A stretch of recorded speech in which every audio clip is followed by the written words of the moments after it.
I loved him as if he were my own. That was my mistake. Because when the truth came out, everyone forgave each other. Except me. People assume families are built on love. Some are built on desperation.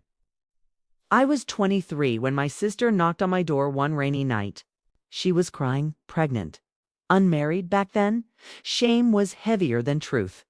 She said, "Please, just until I figure things out." I agreed. That decision followed me for the rest of my life.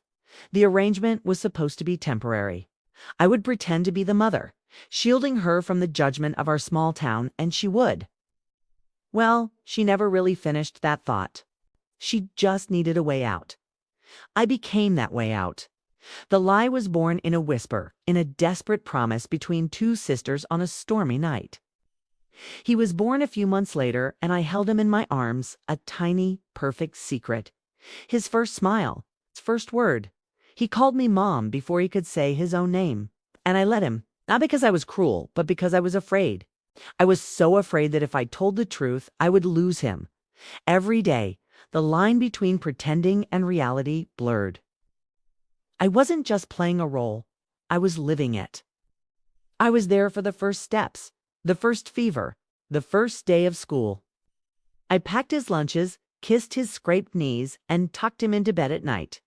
My sister would visit sometimes, a quiet aunt in the corner, her eyes holding a story no one else could read. She came back when he was 5, not to take him, but to erase herself. She had met someone. She was getting married, moving away, starting over, and she asked me to make the lie permanent. For his sake, she said, for a stable life. So I stayed. A single woman raising a child who wasn't mine, but who had become everything to me. The lie grew roots so deep and entangled with our lives that it felt more real than the truth. Years passed. He grew, and my love for him deepened with every passing moment. He was my son in every way that mattered. But children grow, and their questions grow even faster. He asked once, "Why don't I look like you?" I laughed too quickly. I deflected, telling him that love mattered more than blood, that families are made in the heart. It was true, but it wasn't the whole truth. Every school form asking for family history, every doctor's appointment was a tightrope walk over a canyon of deceit.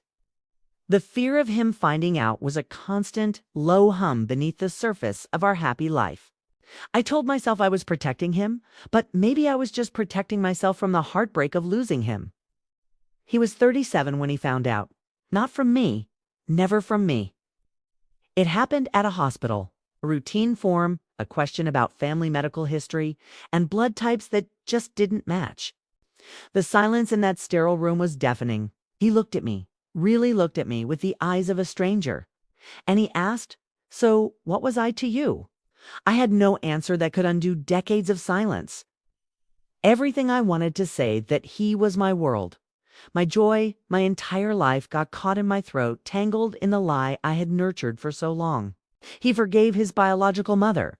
People always do. She cried. She explained her youthful fear and desperation, and she was absolved. She was the one who gave him life. Me. I was the one who lied. I lost him slowly. The phone calls stopped being daily, then weekly. The visits shortened. The warmth in his voice cooled. The love didn't disappear entirely, but the trust did. And without trust, love becomes a ghost, haunting the empty spaces between you. Here's the truth no one warns you about.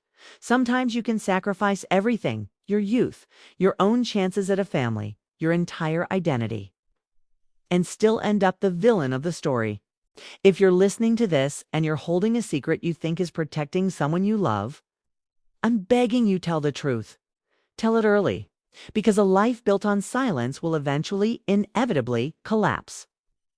And the sound is a heartbreak you will never forget. Thank you for listening.